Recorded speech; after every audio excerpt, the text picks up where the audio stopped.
नमस्कार तथा सुप्रभात। काया कैरनमा तपाईलाई साथी जानुका दुवाडीसँगै मिलन तिमिल सिन्हाको स्वागत छ।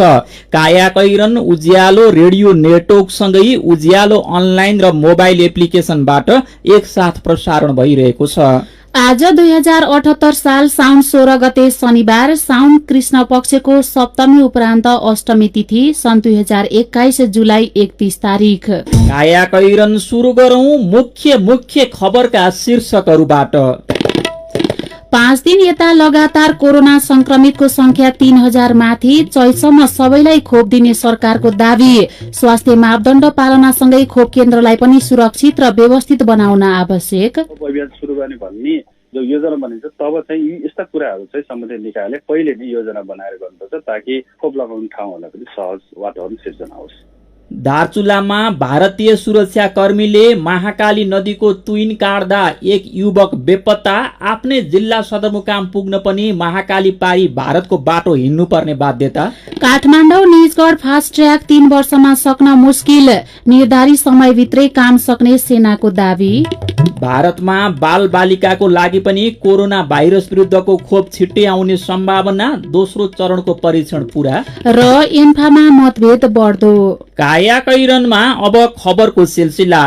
हिजो कोरोनाका सक्रिय संक्रमितको संख्या 1 महिना यताकै उच्च देखिएको छ। गएको असार 17 गते सक्रिय संक्रमितको संख्या 31368 रहेको थियो। यो संख्या क्रमशः ओह्रालो लाग्ने क्रममा रहे पनि हिजो शुक्रबार 31014 पुगेको छ।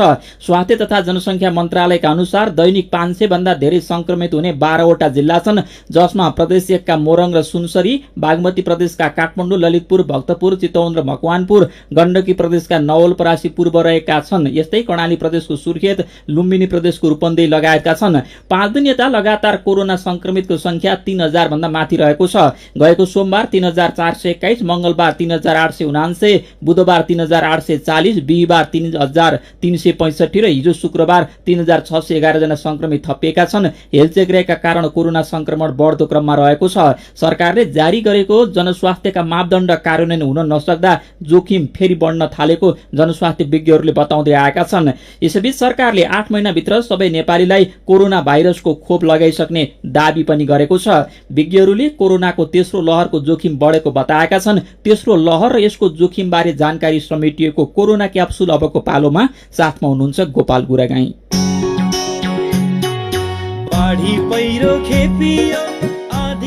कोरोनाको यो 75औं क्याप्सुल हो। आजको क्याप्सुलमा 3वटा डोजहरू छन्। आजका डोजहरू कोरोनाका पटक पटक आउने लहर चिन्न र त्यसबाट बच्न जानकारी दिने उद्देश्यले तयार पारिएका छन्। कोरोना क्याप्सुलका आजका डोजहरू दिँदै हुनुहुन्छ संक्रामक रोग विशेषज्ञ डाक्टर शेरबहादुर पुन। कोरोना सुरु हुँदा सबैले कोरोना भने लहरको कुरा सुनिएन, तर वैशाखमा फेरि देखिएको महामारीलाई कोरोनाको दोस्रो लहर भनियो। हिजो आज सबै मान्छे कोरोनाको तेस्रो लहरको कुरा गर्छन्। अहिलेसम्मको कुरा सुन्दा लाग्छ केही महिनापछि कोरोनाको चौथो लहर पनि आउनेछ। तर कोरोनाको लहर भनेको के हो र कोरोनाको लहर कसरी छुट्याइन्छ? सुनौ कोरोना क्याप्सुलको पहिलो डोज।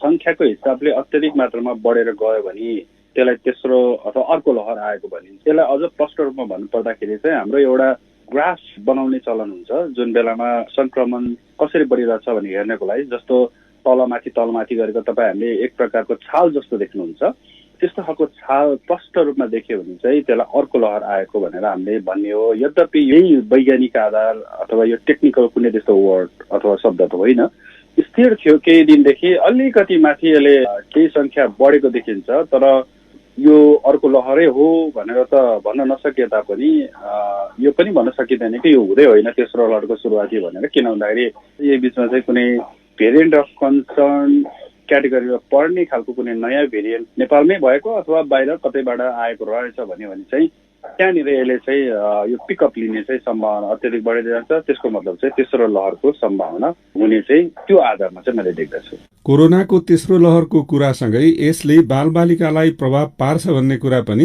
व्यापक छ। त्यसैले तेस्रो लहरको कुरा सुन्दा धेरै बा आमाको भोक र निन्द्रा हराएको छ। कोरोनाको तेस्रो लहरले बालबालिकालाई पिर्छ भन्ने अनुमानको आधार के हो त भन्ने विषयमा सुनौ कोरोना क्याप्सुलको दोस्रो डोज।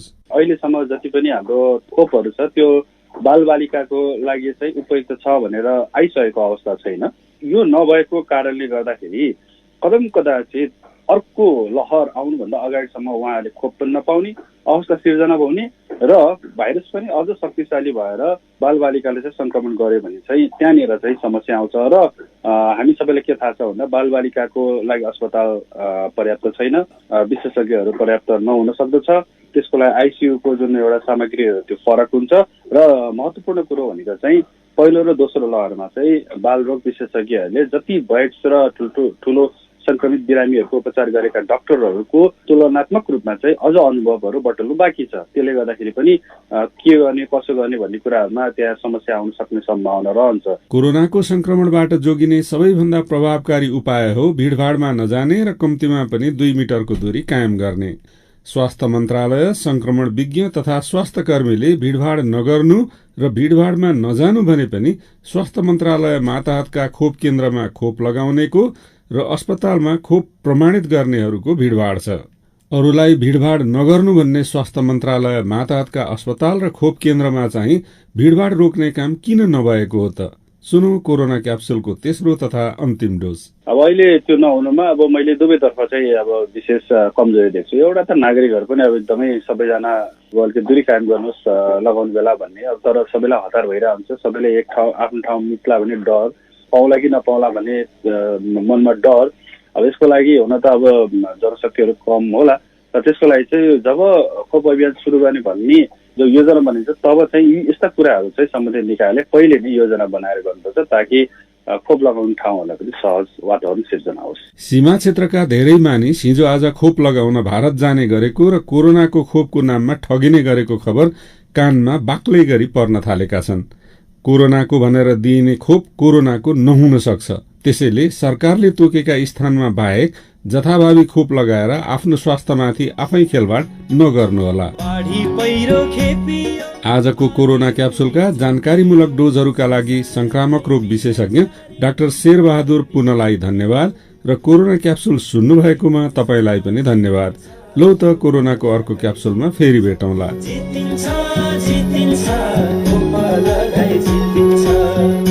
तपाईँ काया कैरन सुन्दै हुनुहुन्छ। काया कैरनमा खबरको सिलसिला बाँकी नै छ, सुन्दै गर्नुहोला। उज्यालो रेडियो नेटवर्कसँगै उज्यालो अनलाइन र मोबाइल एप्लिकेसनमा प्रसारण भइरहेको काया कैरनमा तपाईलाई फेरि स्वागत छ। यतिन्जेल हामीले 5 दिन यता लगातार कोरोना संक्रमितको संख्या 3000 भन्दा माथि, चैतसम्म सबैलाई खोप दिने सरकारको दाबी, स्वास्थ्य मापदण्ड पालनासँगै खोप केन्द्रलाई पनि सुरक्षित र व्यवस्थित बनाउन आवश्यक लगायतका खबर प्रस्तुत गर्यौं। अब बाँकी खबर। दार्चुलाको ब्यास गाउँपालिका 2 राङथाङ बस्तीका 35 वर्षीय जयसिंह धामी हिजो बिहान घरबाट निस्कनुभयो। वैदेशिक रोजगारीको खोजीमा काठमाडौँ पुग्ने उहाँको योजना थियो। दुर्भाग्य, राजधानी पुर्याउने बस समात्न आफ्नै जिल्ला सदरमुकाम पुग्न पनि उहाँलाई महाकाली पारी भारतीय बाटो नहिँडी सुख थिएन। तर दुःखका 100 जगार तर्दै पसिना बगाउन हिँड्नुभएका उहाँको सपना घर नजिकै महाकालीमा डुब्न पुग्यो। गाउँ नजिकैको मालघाट स्थित तुइनबाट महाकाली तरेर भारतीय बाटो हुँदै सदरमुकाम आउने जयसिंहको योजना थियो। तर नदीमा खसेर उहाँ बेपत्ता हुनु भएको छ। तुइनमा झुण्डेकै बेला भारतीय सीमा सुरक्षा बल एसएसबी का सुरक्षा कर्मीले लट्ठा फुकाली दिएपछि जयसिंह महाकालीमा खस्नु भएको स्थानीय बासिन्दाले बताएका छन्। दार्चुलाका बासिन्दाको जीवन अहिले पनि तुइनमै छ। गएको जेठमा सार्वजनिक आर्थिक सर्वेक्षण अनुसार अझै 14 वटा तुइन सञ्चालनमा छन्।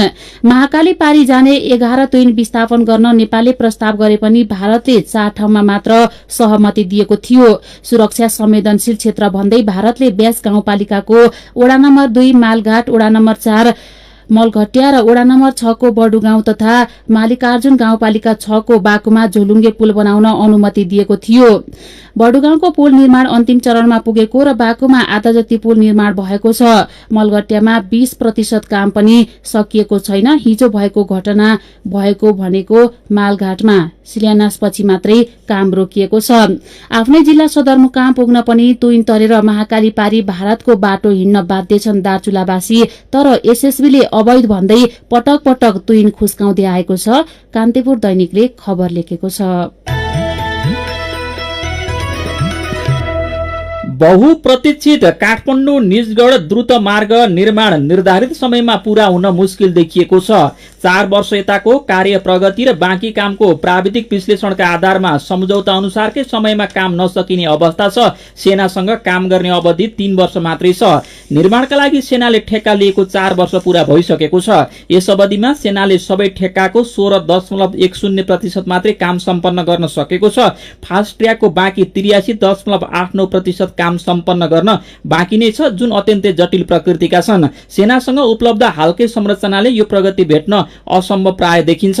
हालसम्म कुल परियोजनाको 16.11% काम सम्पन्न भएको छ। बाँकी काम अबको 3 वर्षभित्र सक्नुपर्नेछ, जुन अत्यन्तै जटिल प्रकृतिका छन्। फास्ट ट्र्याक आयोजना प्रमुख प्राविधिक सहायक रथी विकास पोखरेलले भन्नुभयो, एकैपटक धेरै ठाउँमा काम सुरु हुनेछन्। सुरुङ र विशेष प्रकृतिका पुल निर्माणमा समस्या हो, त्यो काम 3 वर्षभित्र सक्ने सम्झौता छ। त्यसो हुँदा निर्धारित समयभित्रै सम्पूर्ण काम सकिने सेनाले जनाएको छ। कायाकैरनमा मेरो पनि भन्नु छ र कार्टुनसँगै खबरको सिलसिला बाँकी नै छ, सुन्दै गर्नुहोला। सीधा कुरा प्रष्ट विचार काठमाडौँमा 90 मेगाहर्ज उज्यालो रेडियो नेटवर्क मार्फत देशभरिका विभिन्न एफएम स्टेशन तथा उज्यालो अनलाइन र मोबाइल एप्लिकेशनमा प्रसारण भइरहेको कायाकैरनमा तपाईलाई फेरि स्वागत छ। अब बाँकी खबर। लुम्बिनी प्रदेशका 3 मन्त्रीको सांसद पद गुमेको छ। जनता समाजवादी पार्टीबाट निर्वाचित सन्तोष कुमार पाण्डेय, विजय कुमार यादव र कल्पना पाण्डे प्रदेशसभा सदस्यबाट हिजो पदमुक्त हुनु भएको हो। सन्तोष कुमार रूपन्देही र विजय कुमार बाँकेबाट प्रत्यक्ष तथा कल्पना अर्घाखाँचीबाट समानुपातिक सांसद हुनुहुन्थ्यो। उहाँहरू पदमुक्त भएसँगै शंकर पोखरेल नेतृत्वको सरकार अल्पमतमा परेको छ। पार्टीको नीति विपरीत सरकारमा सहभागी भएको भन्दै उहाँहरूलाई गएको मंगलबार जसपाको केन्द्रीय कार्यकारिणी समितिले पार्टीबाट निष्कासन गरेको थियो। जसपाका 3 सदस्य पदमुक्त भएपछि प्रदेशसभा 80 सदस्यीय भएको छ, जसमा एमालेका 38 जना छन्। नेपाली कांग्रेस, माओवादी, जनता समाजवादी र राष्ट्रिय जनमोर्चा सहितको गठबन्धनमा भने 41 सदस्य रहेका छन्। एमाले प्रमुख सचेतक भूमिश्वर ढकालले विपक्षीले सड़कमा बहुमत दावी गरेकै भरमा सरकारबाट नबाहिरिने बताउनु भएको छ। कानूनत अझै पनि आफ्नो पक्षमा बहुमत रहेको उहाँको दावी छ। पदमुक्त सांसदहरूको निवेदनमा अदालतको राय के हुन्छ त्यो हेरेर मात्रै सरकारको अल्पमत र बहुमत देखिनेछ उहाँले भन्नुभएको छ। मुख्यमन्त्री पोखरेलको राजीनामा भोलिसम्म पनि नआए प्रदेशसभाको विशेष अधिवेशन आह्वानका लागि समावेदन गर्ने र अविश्वास प्रस्ताव ल्याउने विपक्षीको तयारी छ।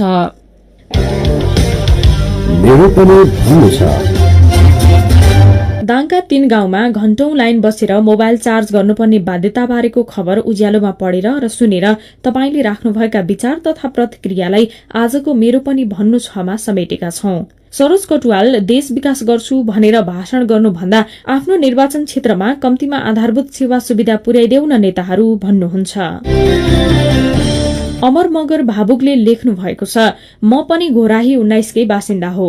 बत्तीको त कुरै छाडौं, यहाँ त बिरामी हिँडाउने बाटो समेत छैन। इमर्जेन्सी बिरामी परियो भने 400 घण्टा बोकेर अस्पताल पुर्याउनु पर्ने बाध्यता छ। तर उपमहानगरपालिका भनेर हामीले दोब्बर तेब्बर कर दिइरहेका छौं। न बाटो छ न बिजुली, कर भने दोब्बर तेब्बर तिर्नुपर्ने। बाबुराम आचार्यको विचार छ, 20 युनिटसम्म विद्युत खपत गर्नेलाई विद्युत महसुल फ्री गर्ने अहिलेको ऊर्जा मन्त्रीले बताइरहनु भएको छ। फ्री गर्नुभन्दा पहिला ती विद्युत नपुगेको विकट ठाउँमा पुर्याउने पहल गर्नुहोस्, अनि मात्रै अरू कदमलाई अगाडि बढाउँदा राम्रो होला। राकेश मगर लेख्नुहुन्छ, यो समस्या घोराही उपमहानगरपालिकामा मात्र छैन, देउखुरीको राजपुर गाउँपालिकाको वडा नम्बर 7 मा पनि छ। बिजुलीको खम्बा मात्र ठडिएका छन्, बत्ती जोड्ने कहिले हो कहिले। छिटो भन्दा छिटो काम सम्पन्न गरियोस्, फेरि गाउँपालिकाको कार्यालयको ढोका घचघच्याउन बाध्य नबनाइयोस्। अनि अन्जु गौतम गुनासो पोख्दै भन्नुहुन्छ, नेताहरू शहरमुखी भएपछि कुराले देशमा रेल गुडाउँछन्, तर गाउँ गाउँमा बाटो, बिजुली, खानेपानी, स्कूल छ कि छैन भन्ने थाहा पनि पाउँदैनन्। चुनावमा भोट माग्न बाहेक अरू बेला पनि नेताहरू गाउँ जाने भए पो नागरिकका दुःख बुझ्थे। विचारका लागि तपाईलाई धन्यवाद।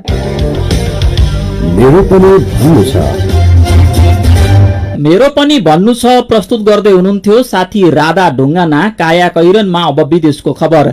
भारतमा बाल बालिकाका लागि कोरोना भाइरस विरुद्धको खोपको दोस्रो चरणको परीक्षण पूरा भएको छ।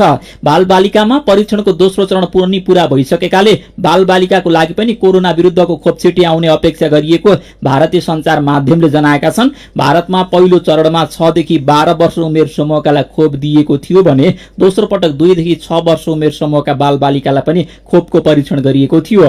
परीक्षणका क्रममा बाल बालिकामा खोपको प्रभावकारी रूपमा देखिएको भारतीय सञ्चार माध्यमले जनाएका छन्। असोज कार्तिकतिर परीक्षणको अन्तिम नतिजा आउने सम्भावना रहेको छ। अब खेल खबर। अखिल नेपाल फुटबल संघ एन्फाको सातोबाटो स्थित मुख्यालयमा हिजो बसेको कार्यकारी समितिको बैठक नाटकीय र तनावपूर्ण रह्यो। दिउँसो 4 बजे शुरू हुने भनिए पनि केही ढिला गरी शुरू भएको बैठकमा पत्रकारलाई एन्फा भवन परिसरमै प्रवेश दिएको थिएन। अनि एन्फाका उच्च पदाधिकारी अनिच्छुक हुँदै करकापले मात्र बोल्न तयार भएका थिए। एन्फा प्रवक्ता किरण राईले सुनाएका 4 निर्णय थिए। त्यसमध्ये पहिले नेपाल सरकारलाई धन्यवाद दिएको थियो। धन्यवाद किन भन्दा अक्टोबर पहिलो साता हुने साफ च्याम्पियनशिप फुटबल नेपालले आयोजना गर्न सरकारले मन्त्री स्तरीय निर्णयबाट 5 करोड़ दिन स्वीकृति दिएको छ। दोस्रो निर्णय भने सन् 2022 को वुमन्स एसिया कप छनौटमा भाग लिने र यस अगाडि इरान लगायतका देशलाई मैत्रीपूर्ण खेलका लागि पत्राचार गर्ने निर्णय भएको छ। त्यस्तै तेस्रो निर्णय अनुसार साफ च्याम्पियनशिप तयारीका लागि नेपालले बंगलादेश, भारत र सिंगापुरसँग मैत्रीपूर्ण खेल खेल्न पत्राचार गर्ने निर्णय गरेको छ। यस्तै चौथो र सर्वाधिक महत्वको निर्णय थियो राष्ट्रिय टिमका प्रशिक्षक अब्दुल्लाह अल्मुताइरीको राजीनामा र यसका लागि उनले वरिष्ठ उपाध्यक्ष पंकज नेङवाङमाथि लगाएको आरोपबारे छानबिन गर्न सरकारको युवा तथा खेलकुद मन्त्रालयलाई अनुरोध गर्ने। यी 4 निर्णय सामान्य रहे पनि बैठक भने असामान्य रहेको थियो। यसैबीच अखिल नेपाल फुटबल संघ एन्फाले साफ च्याम्पियनशिप नेपालमा गर्ने निर्णय गरेको छ। बंगलादेशमा हुने भनिएको साफ च्याम्पियनशिप गर्न साफले नेपाललाई गरेको प्रस्तावलाई स्वीकार्दै एन्फाले प्रपोजल पठाएको थियो। एन्फाको हिजो बसेको कार्य समितिको आपतकालीन बैठकले साफ नेपालमा गर्ने निर्णय गरेको हो। काया कैरनमा अब केही खबर संक्षेपमा। जनता समाजवादी पार्टी जसपाका नेता महन्त ठाकुरले जसपाको आधिकारिकता विवादमा निर्वाचन आयोगले गरेको निर्णय विरुद्ध सर्वोच्च अदालतमा रिट निवेदन दिनुभएको छ। निषेधाज्ञा हटेर परीक्षा र पढ़ाईको तर्खरमा जुट्दै गरेको त्रिभुवन विश्वविद्यालयमा 1 हप्तादेखि तालाबन्दी छ। आंशिक प्राध्यापकले करार हुनुपर्ने माग गर्दै गएको शुक्रबार उपकुलपति रजिस्ट्रार रेक्टर सहित सेवा आयोगको कार्यालयमा ताला लगाएका हुन्। र ट्राफिक नियम उल्लंघन गरेर मोटरसाइकल चलाएका पूर्व युवराज पारस शाहले ड्युटीमा खटिएका ट्राफिक प्रहरीसँग हिजो काठमाडौँमा भनाबन्द र तानातान गरेका छन्। समर्थकको नाराबाजीपछि उनलाई कारबाही बिनै छोडिएको छ। काया कैरनमा अब पालो आयो उखानको। बारीको तिते दिन यसै बिते।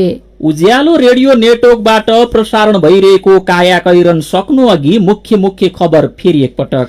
5 दिन यता लगातार कोरोना संक्रमितको संख्या 3000 माथि। चौसम्म सबैलाई खोप दिने सरकारको दावी। स्वास्थ्य मापदण्ड पालनासँगै खोप केन्द्रलाई पनि सुरक्षित र व्यवस्थित बनाउन आवश्यक। दार्चुलामा भारतीय सुरक्षाकर्मीले महाकाली नदीको तुइन काट्दा 1 युवक बेपत्ता। आफ्नै जिल्ला सदरमुकाम पुग्न पनि महाकाली पारी भारतको बाटो हिँड्नुपर्ने बाध्यता। काठमाडौँ निजगढ फास्ट ट्र्याक 3 वर्षमा सक्न मुस्किल। निर्धारित समयभित्रै काम सक्ने सेनाको दावी। भारतमा बाल बालिकाको लागि पनि कोरोना विरुद्धको खोप छिट्टै आउने सम्भावना। दोस्रो चरणको परीक्षण पूरा। र एन्फामा मतभेद बढ्दो। अब कार्टुन। आज हामीले गजब छ बा शीर्षकमा अबिनले बनाउनु भएको कार्टुन लिएका छौं। कोरोनाको डर हुन्छ भन्ने थाहा हुँदाहुँदै पनि स्वास्थ्य मापदण्ड पालना नगर्ने अनि भिडभाडमा जानेहरूलाई यो कार्टुनले व्यङ्ग्य गरेको छ। यहाँ एउटा कोठा छ। कोठाभित्र मन्त्री या हाकिम जस्ता देखिने व्यक्ति रुल्ल टुल्ल भएर बसिरहेका छन्। अनि अर्का मान्छे आएर उनलाई भन्दैछन् भिडभाड नगरौं भन्ने चेतना दिने खालको एउटा यसो जुलुस निकालौं कि क्या हो? अति नै भयो त। आजको काया कैरन सकिएको छ। काया कैरनबाट प्राविधिक साथी प्रवीण श्रेष्ठसँगै हामी पनि बिदा माग्छौं। काया कैरन सुन्नु भएकोमा तपाईलाई धन्यवाद। उज्यालो मोबाइल र अनलाइनमा प्रसारण भइरहेका रेडियो र अनलाइनका सामग्री भाइबरमा पनि उपलब्ध छन्। कोरोनाको संक्रमणबाट बच्न सकेसम्म घरभित्रै बसौं। काम विशेषले घर बाहिर निस्कनु परेमा मास्क लगाउन नबिर्सौं। नमस्कार।